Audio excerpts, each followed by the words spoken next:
আমি এখন আছি পানাম চিটিতে। তো এটা অনেক পুরাতন, এটা হচ্ছে অনেক পুরাতন রাজধানী ছিল এক সময়। যখন ইসা খাঁ ছিলেন তখন এখানে রাজধানী ছিল।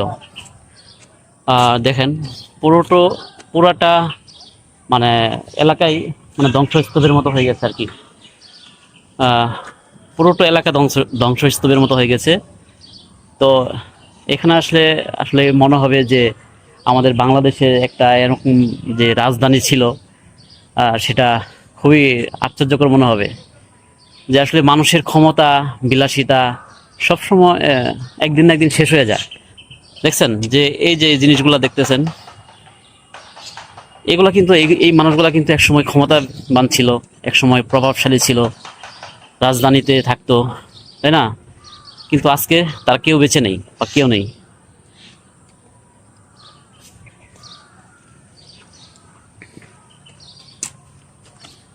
বাইরে না ভাই, হুম,